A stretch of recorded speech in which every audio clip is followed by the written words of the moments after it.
السلام علیکم ورحمۃ اللہ وبرکاتہ۔ الحمد للہ رب العالمین والعاقبۃ للمتقین والصلاة والسلام علی سید الانبیاء والمرسلین وعلى آلہ واصحابہ وازواجہ وذریاتہ واہل بیتہ اجمعین، اما بعد، فاعوذ باللہ من الشیطان الرجیم، بسم اللہ الرحمن الرحیم۔ قال اللہ تبارک و تعالی فی القرآن المجید والفرقان الحمید، الا ان اولیاء اللہ لا خوف علیہم ولا هم یحزنون۔ آمنت باللہ صدق اللہ العظیم وصدق رسولہ النبی الامین الکریم ونحن علی ذلک لمن الشاہدین والشاکرین والحمد للہ رب العالمین۔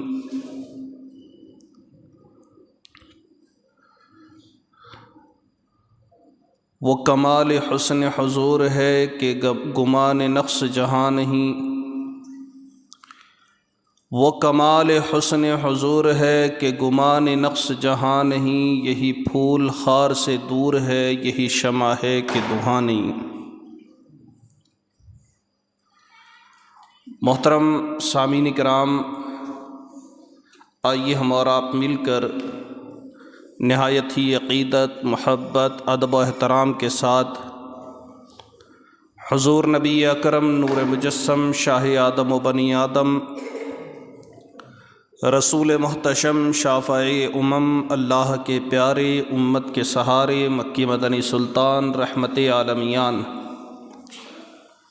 حضور احمد مجتبی حضرت محمد مصطفیٰ صلی اللہ علیہ وسلم کی بارگاہ بے کس پناہ میں جھوم کر درود پاک کا نذرانہ پیش کریں۔ اللہم صلی علی سیدنا و شفیعنا و حبیبنا و نبینا و مولانا محمد وبارک وسلم، صلاۃ و سلاما علیک یا رسول اللہ، صلاۃ و سلاما علیک سیدی یا حبیب اللہ۔ محترم سامعین کرام، آج ماہ رجب شریف کی آخری تاریخ ہے اور کل سے انشاءاللہ شعبان المعظم کا مبارک مہینہ شروع ہو جائے گا۔ ویسے تو شعبان المعظم کی بہت زیادہ فضیلت و اہمیت ہے، لیکن اس ماہ مبارک کے شروع اور پہلے کے عشرہ میں دوسری تاریخ کو امام الائمہ کاشف الغمہ حضرت سیدنا امام اعظم ابو حنیفہ نعمان بن ثابت رضی اللہ تعالیٰ عنہ کا عرس مبارک ہوتا ہے۔ امام اعظم امام ابو حنیفہ نعمان بن ثابت رضی اللہ تعالیٰ عنہ فقہی مسائل میں ہمارے امام ہیں، اور آپ کے اخذ کیے ہوئے طریقے پر، جو طریقہ آپ نے قرآن و حدیث سے، اجماع امت سے، صحابہ کرام کے اقوال سے، شریعت میں عبادتوں کا جو طریقہ آپ نے اخذ فرمایا ہے، اسی طریقے پر ہم اپنی عبادتیں ادا کرتے ہیں، اور اس طریقے کو اپنانے کے بنا پر ہم اپنے آپ کو حنفی کہتے ہیں۔ آپ نے دیکھا ہوگا کہ جماعت اہل سنت میں عبادت کرنے کے طریقے الگ الگ پائے جاتے ہیں۔ ہم حنفی جس طرح مثال کے طور پر نماز میں زور سے آمین نہیں بولتے، ہر رکن سے پہلے ہاتھ اٹھا کر اللہ اکبر کہہ کر رفع یدین نہیں کرتے، بلکہ ایک بار ہاتھ اٹھا کر کے ہم نیت باندھ لیتے ہیں۔ وہیں جماعت اہل سنت ہی میں ایک دوسرا گروہ ہے جنہیں شافعی المسلک کہتے ہیں وہ اہل سنت و جماعت، لیکن طریقہ عبادت ان کا الگ ہے۔ نماز وہ بھی پڑھتے ہیں،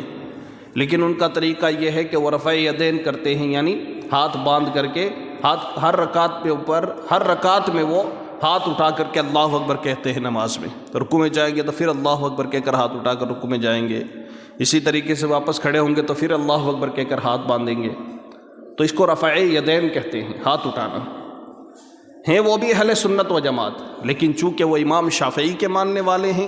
اس لیے وہ امام شافعی کے بتائے ہوئے طریقے پر عمل کرتے ہیں۔ ہم امام اعظم ابو حنیفہ کے ماننے والے ہیں، اس لیے ہم امام اعظم ابو حنیفہ رحمۃ اللہ تعالیٰ علیہ کے بتائے ہوئے طریقے پر عمل کرتے ہیں۔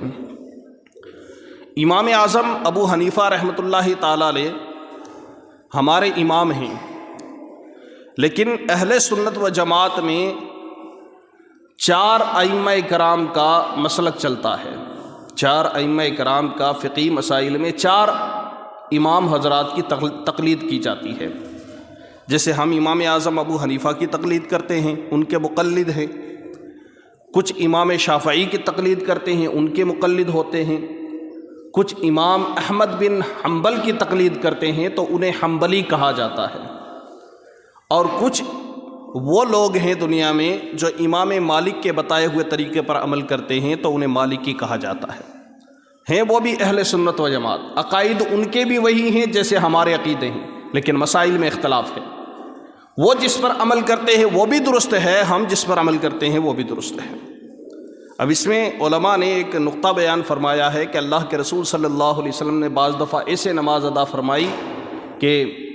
رفع یدین فرمایا، بعض دفعہ ایسے نماز ادا فرمائی کہ رفع یدین نہیں فرمایا، یعنی ہاتھ اٹھا کر کے بار بار ہاتھ اٹھا کر کے بعض دفعہ نماز ادا فرمائی، بعض دفعہ بغیر ہاتھ اٹھائے نماز ادا فرمائی۔ تو الگ الگ طریقے پر اللہ کے رسول صلی اللہ علیہ وسلم نے نماز ادا فرمائی۔ تو امام اعظم نے جو طریقہ لیا وہ امام شافعی نے نہیں لیا، امام شافعی نے جو طریقہ لیا وہ امام احمد بن حنبل نے نہیں لیا، اور امام احمد بن حنبل نے لیا وہ امام مالک نے نہیں لیا۔ سب نے الگ الگ طریقہ اس لیے ادا کیا تاکہ نبی کونین صلی اللہ علیہ وسلم کی جتنی ادائیں آپ کی زندگی میں ادا ہوئی ہیں وہ ساری سنتیں الگ الگ طریقے پر ادا ہو جائیں۔ اگر پوری دنیا میں چاروں مسلک کے ماننے والے لوگ ہیں تو حضور کی ساری سنتیں ادا ہو رہی ہیں، حضور کے سارے طریقے ادا ہو رہے ہیں، لیکن سب سے زیادہ جس مسلک پر عمل کیا جاتا ہے وہ مسلک حنفی ہے، امام اعظم ابو حنیفہ کا مسلک ہے۔ تو 2 شعبان المعظم کو امام اعظم ابو حنیفہ رحمۃ اللہ تعالیٰ علیہ کا عرس مبارک ہوتا ہے۔ امام اعظم کون ہیں اور آپ کس قدر بڑی بزرگی اور بڑے علم والے ہیں، اس کو ایک بیان میں ایک مجلس میں بیان کر دینا یہ ممکن تو نہیں ہے، لیکن بارگاہ امام اعظم میں خراج عقیدت پیش کرنے کے لیے میں چند باتیں آپ حضرات کے سامنے بیان کروں گا۔ اللہ تعالیٰ میری زبان پر کلمت الحق جاری فرمائے۔ حضرت امام اعظم ابو حنیفہ رحمۃ اللہ تعالیٰ علیہ سن ہجری 80 میں پیدا ہوئے اور 150 میں آپ کا انتقال ہوا، اس اعتبار سے آپ کی 70 سال آپ کی عمر بنتی ہے۔ ان 70 سالوں میں محدثین کرام بیان فرماتے ہیں کہ 4000 اساتذہ کرام سے آپ نے علم حاصل کیا، 4000 اساتذہ سے۔ جب امام شافعی اور امام اعظم ابو حنیفہ رضی اللہ تعالیٰ عنہ کے شاگردوں کے اندر یہ اختلاف ہوا کہ ہمارے استاذ افضل ہیں، تو ان لوگوں کے درمیان میں تسویہ اس بات پر کیا گیا کہ تم اپنے اپنے امام اور اپنے اپنے استاذ کے استاذوں کو گن لو، جس کے استاذ زیادہ ہوں گے وہی افضلیت کا حقدار ہے۔ جب امام اعظم کے اساتذہ، آپ کے اساتذہ کرام کی جب فہرست تیار کی گئی تو 4000 اساتذہ، 4000 علماء کرام، 4000 ائمہ کرام سے آپ نے علم دین نبوی حاصل کیا، شریعت مطہرہ کا علم حاصل کیا، جس نے 4000 علماء سے علم حاصل کیا ہو، اس کے علم کا عالم کیا ہوگا؟ آپ اندازہ لگائیں۔ جب چند ایک استاد سے پڑھ کر کے لوگ علامہ بن جاتے ہیں تو جس نے 4000 استاد سے علم حاصل کیا ہوگا، اور اساتذہ کرام میں کوئی عام چھوٹے موٹے مولوی لوگ نہیں، بلکہ ایسے ایسے لوگ تھے جنہوں نے ڈائریکٹ حضور صلی اللہ علیہ وسلم سے یا آپ کے صحابہ کرام سے علم حاصل کیا۔ ایسے ایسے علماء کرام اور ایسے ایسے ائمہ کرام، تابعین اور صحابہ کرام تھے۔ امام اعظم ابو حنیفہ رضی اللہ تعالیٰ عنہ کی ملاقات براہ راست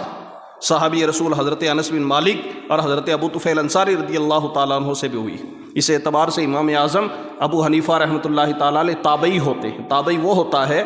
جس نے ایمان کی حالت میں کسی صحابی سے ملاقات کی ہو، مجلس حاصل کی ہو، اور اسی ایمان پر اس کا انتقال ہوا ہو، وہ شخص تابعی کہلاتا ہے، جس نے ایمان کی حالت میں کسی صحابی سے ملاقات کی ہو۔ اور روایات میں یہاں تک آیا ہے کہ امام اعظم ابو حنیفہ نے تقریباً 8 صحابہ کرام سے ملاقات فرمائی ہے، 8 صحابہ کرام سے۔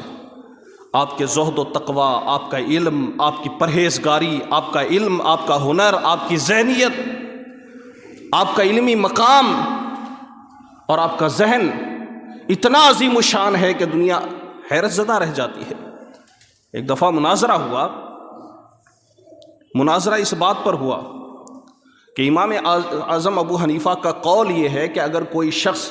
امام کے پیچھے نماز پڑھ رہا ہے، امام نماز پڑھا رہا ہے، امام کے پیچھے نماز پڑھ رہا ہے، تو اسے قرات کرنے کی حاجت نہیں ہے، یعنی الحمد شریف پڑھنے کی ضرورت نہیں،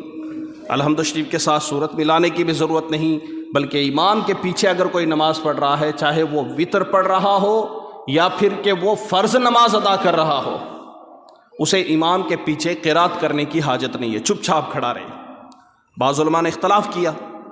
کہ نہیں، امام کی اکیلے کی قرات جو ہے وہ مقتدیوں کو کفایت نہیں کرے گی، بلکہ مقتدیوں کو بھی چاہیے کہ وہ بھی قرات کریں۔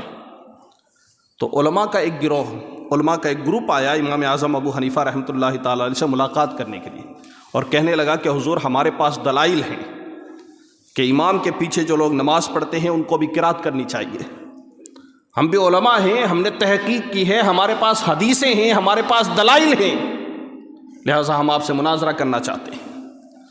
جب مناظرہ کی بات آئی تو امام اعظم ابو حنیفہ نے فرمایا کہ آپ لوگ بہت زیادہ ہو، میں سب سے تو مناظرہ نہیں کر سکتا، آپ کسی ایک کو نمائندہ بنا دو، اپنا کسی ایک شخص کو اپنا نمائندہ بنا دو جو آپ میں سب سے زیادہ علم والا ہو، سب سے زیادہ جانکار ہو، ہوشیار ہو، اپنی مرضی سے کسی ایک کو نمائندہ بنا دو، وہ جو بات مانے گا تم بھی اس کی بات مان لو گے۔ تو انہوں نے ان علماء کرام میں اپنے سے ایک عالم دین کو آگے کر دیا کہ ہماری طرف سے یہ امام ہیں، یہ ہماری طرف سے جو ہیں ہمارے نمائندہ ہیں، یہ جو بات کہیں گے، یہ جو بات تسلیم کریں گے ہم بھی تسلیم کر لیں گے، یہ ہمارے نمائندہ ہیں، یعنی ان کی بات ہماری بات ہے۔ تو امام اعظم نے فرمایا نمائندہ مقرر کر لیا؟ کہا جی۔ کہا پھر تو مناظرہ ختم ہو گیا۔ کہا کیسے؟ کہا یہی تو میری دلیل ہے کہ جب امام نماز پڑھا رہا ہوتا ہے اور مقتدی پیچھے نماز پڑھ رہے ہوتے ہیں تو امام تمام کی نمازوں کا نمائندہ ہوتا ہے، اور امام اگر قرات کر دے تو امام کی قرات ہی تمام مقتدیوں کی قرات ہوتی ہے،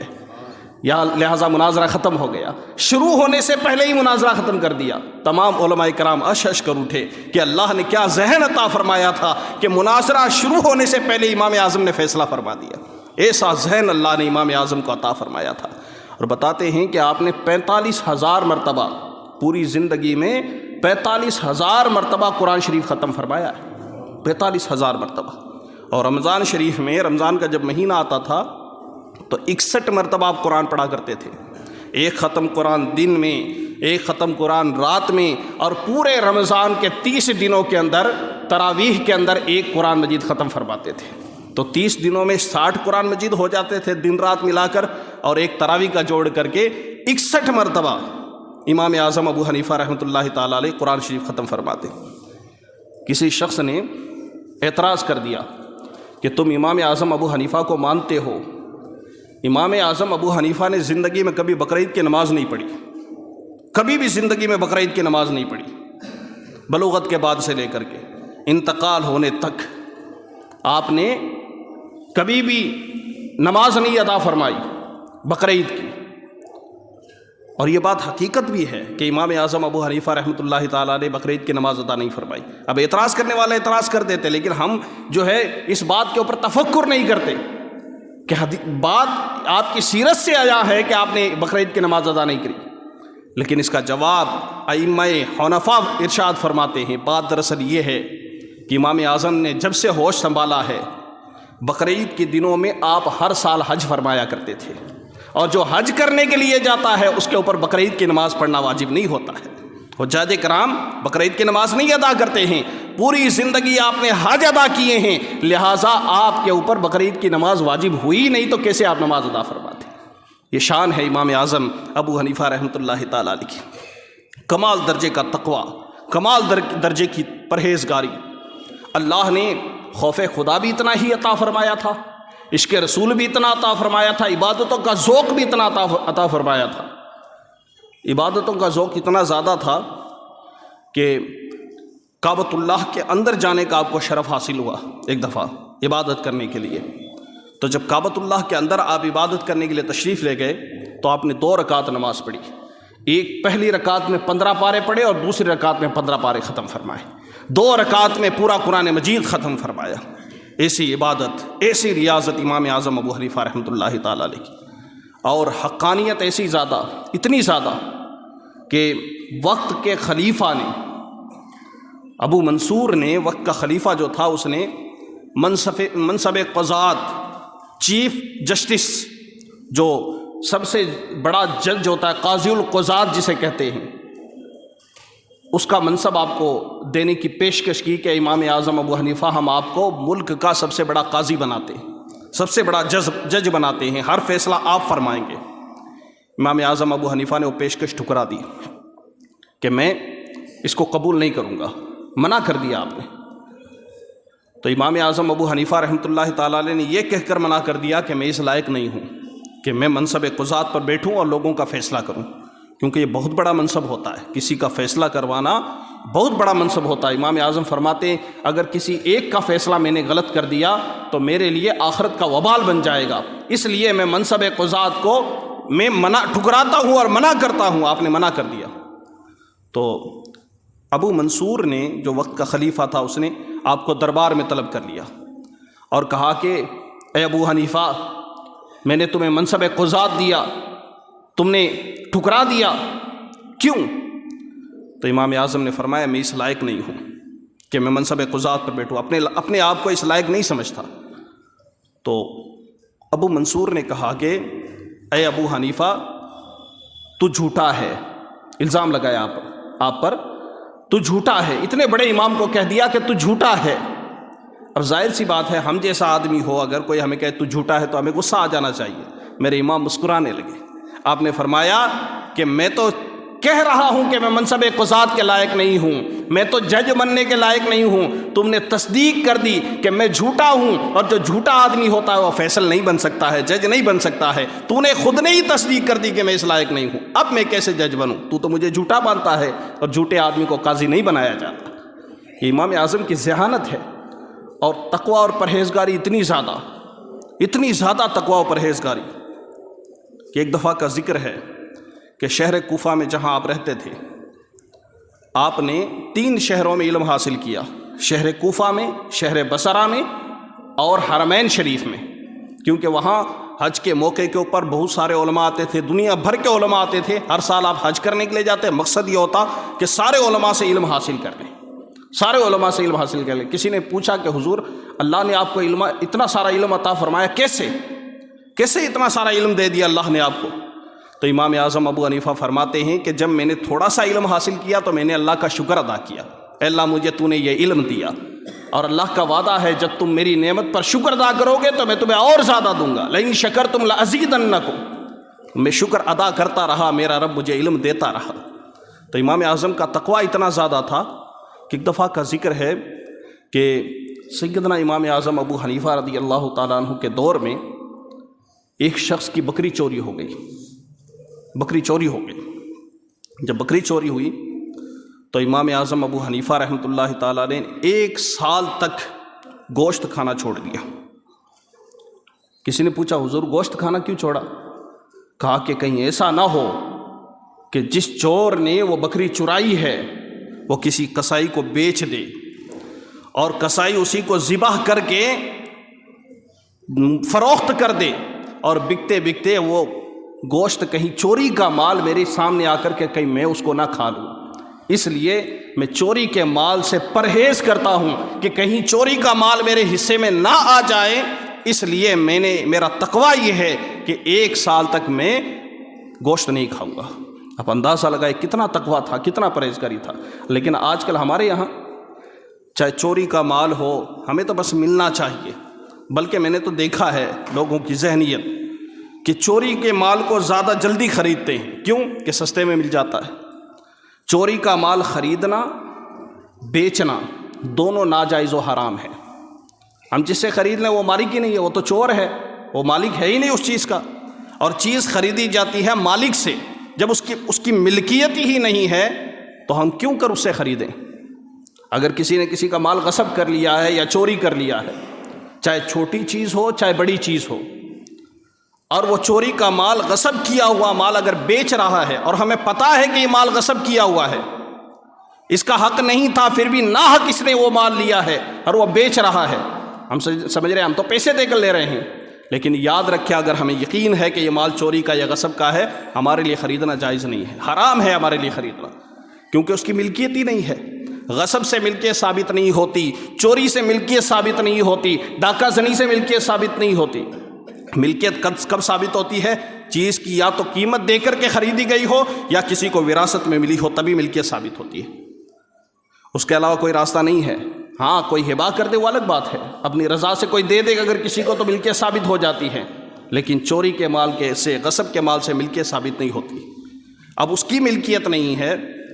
جیسے مثال کے طور پر کوئی چور موبائل چوری کر کے لایا، ہم کیا سمجھتے ہیں سستا ہے لے لو، اور عام طور پر نوجوانوں میں رواج پایا جاتا ہے کہ چوری کا موبائل وہ خرید لیتے ہیں، نہ تو وہ اس کی ملکیت تھا نہ یہ آپ کی ملکیت رہا، آپ بھی گنہگار ہوئے وہ بھی گنہگار ہوا۔ میں نے یہاں تک دیکھا ہے لوگ کاروبار میں چیٹنگ کر کے چوری کرتے ہیں۔ ابھی مجھے پتہ چلا پچھلے دنوں جب میں بمبئی کے سفر پہ تھا تو نوجوانوں کو مسئلہ، میں الزام تراشی نہیں کر رہا ہوں لیکن نوجوانوں کو مسئلہ بیان کرنے کے لیے میں یہ بات ذکر کر رہا ہوں۔ ایک جگہ پر پہنچا تو مجھے پتہ چلا کہ جو ہماری چائے کے کاروبار کرتے ہیں وہ کیا کرتے ہیں کہ جو گیس کی ٹنکی وغیرہ سپلائی کرنے والے جو ہوتے ہیں ان سے 1 دن کے لیے گیس کی ٹنکی وہ کرائے پہ لیتے ہیں 1 دن کے لیے، اور 1 دن کا 100 روپے ادا کرتے ہیں اسے، 1 دن کا اسے 100 روپے ادا کرتے ہیں، وہ پورے دن اس کو استعمال کرتے ہیں اور شام کو نکال کر کے واپس دے دیتے ہیں اس کو سپلائی کرنے والے کو۔ بظاہر تو ہم قیمت دے کر کے لے رہے ہیں، لیکن ہمیں پتہ ہے کہ جو سپلائی کرنے والا ہے وہ سیل توڑتا ہے، ہمیں دیتا ہے اور پھر واپس ہم سے 1 دن استعمال کر کے لے جاتا ہے، سیل لگا کر کے واپس بیچ دیتا ہے۔ ہمیں یقین ہے کہ نہیں اس بات کا؟ یقیناً اس بات کا یقین ہے۔ تو کیا پتہ چلا ہم اس کی چوری میں ہم بھی شامل ہو رہے ہیں، چوری کا مال ہم خرید رہے ہیں۔ یہ خریدنا بیچنا دونوں ناجائز ہے، اس سے آپ کاروبار کرتے ہیں، آپ کا کاروبار حرام ہوتا ہے۔ یہ مسئلہ میں اس لیے ذکر کر رہا ہوں، یہ رواج چند ایک لوگوں کے سامنے میرے سننے میں آیا ہے، میں کسی پر الزام تراشی نہیں کرتا کہ فلاں ایسا کرتا ہے فلاں ایسا، اگر کوئی ایسا کرتا ہو تو مسئلہ میں نے بتا دیا ہے، آپ حضرات اس سے پرہیز کریں، کیونکہ چوری کے مال سے پرہیز کرنا بہت ضروری ہے۔ اگر آپ نے چوری کا مال خریدا تو آپ بھی چور ہوئے، اس بات کو یاد رکھیں۔ جتنی سزا اللہ تبارک و تعالیٰ چور کو بروز محشر عطا فرمائے گا، اتنی ہی سزا کے حقدار کل بروز قیامت آپ بھی ہوں گے۔ پرہیز کرنا چاہیے۔ امام اعظم ابو حنیفہ رحمۃ اللہ تعالیٰ علیہ کے ہم مقلد ہیں۔ امام اعظم ابو حنیفہ رحمۃ اللہ تعالیٰ علیہ اس قدر زیادہ احتیاط کرتے تھے، اس قدر زیادہ احتیاط کرتے تھے شریعت کے معاملے میں کہ آپ نے دیکھا، واقعہ سنا آپ نے کہ بکری چوری ہوئی تو 1 سال تک گوشت کھانا چھوڑ دیا۔ ایک دفعہ آپ قبرستان تشریف لے گئے، جنازہ کی تدفین ہو رہی تھی، جنازہ دفن ہو رہا تھا، دھوپ بہت زیادہ تیز تھی۔ قبرستان کے بالکل پاس میں ہی ایک شخص کا مکان تھا، اس مکان کی جو دیوار تھی، اس کے دیوار کے سائے میں چند لوگ جا کر کے کھڑے ہو گئے۔ امام اعظم ابو حنیفہ رحمۃ اللہ تعالیٰ علیہ دھوپ میں کھڑے ہیں۔ کسی نے کہا کہ حضور آپ دھوپ میں کھڑے ہیں جبکہ یہاں سایہ ہے دیوار کا، آپ دیوار کے سائے میں آ کر کے کھڑے ہو جائیں تاکہ تکلیف سے بچ جائیں، گرمی کی اور تپش سے بچ جائیں۔ تو امام اعظم ابو حنیفہ رحمۃ اللہ تعالیٰ علیہ نے فرمایا کہ میں اس کے دیوار کے سائے میں اس لیے کھڑا نہیں ہو رہا ہوں کہ جس کا یہ مکان ہے، جس شخص کا یہ مکان ہے وہ میرا مقروض ہے، اس نے مجھ سے قرض لے رکھا ہے، یہ میرا مقروض ہے، لہٰذا اگر میں اس کے مکان کی دیوار کے سائے سے فائدہ حاصل کر لوں تو کہیں ایسا نہ ہو کہ میرے قرض میں سود شامل ہو جائے، بیاج شامل ہو جائے، اس لیے میں ڈرتا ہوں کہ جس کو میں نے قرض دیا ہے اس کی ذات سے میں منافع نہیں لے سکتا۔ یعنی قرض جس کو دیا اس سے قرض کے علاوہ منافع لینا، اسی کو تو سود کہتے ہیں، اسی کو بیاج کہتے ہیں۔ امام اعظم کا یہ احتیاط تھا، حالانکہ یہ سود میں شمار نہیں ہوتا، لیکن آپ تعلیم کے لیے کہ احتیاط کس درجہ آپ فرمایا کرتے تھے، اس احتیاط کو بیان کرنے کے لیے آپ نے فرمایا کہ کہیں ایسا نہ ہو کہ کل بروز قیامت اس کا سایہ میرے لیے سود ہو جائے اور میں اللہ کے عذاب کا حقدار بن جاؤں، اس لیے میں احتیاط کرتا ہوں۔ یہ حد درجہ احتیاط تھا ہمارے بزرگوں کا، یہ حد درجہ احتیاط کیا کرتے تھے۔ ہمارے بزرگوں نے احتیاط کرنا بہت سکھایا، آج ہم احتیاط سے پرے، بس آتا ہے تو آنے دو، لیکن ہمارے بزرگ کتنا احتیاط کرتے ہیں۔ میں سیرت تو امام اعظم ابو حنیفہ کے بیان کر رہا ہوں، لیکن یہاں پر سیدی سرکار اعلیٰ حضرت امام عشق و محبت رحمۃ اللہ تعالیٰ علیہ کا مجھے ایک واقعہ یاد آ گیا، ضمناً میں اس کو بیان کر دیتا ہوں۔ امام احمد رضا فاضل بریلی سیدی سرکار اعلیٰ حضرت ایک دعوت میں تشریف لے گئے، آپ کھانا تناول فرما رہے تھے، آپ کے سامنے شوربہ لا کر کے رکھا گیا، شوربہ، تو آپ نے جب اس کو چکھا تو آپ کو بڑا لذیذ محسوس ہوا، بڑا آپ کو ذائقہ دار لگا۔ تو اعلیٰ حضرت امام اہل سنت نے صاحب خانہ کو بلایا، صاحب دعوت کو، اور اس سے کہا کہ یہ جو شوربہ ہے اس کو میں پینا چاہتا ہوں، اگر تمہاری اجازت ہو تو میں اس کو پینا چاہتا ہوں، مجھے یہ لذیذ لگا۔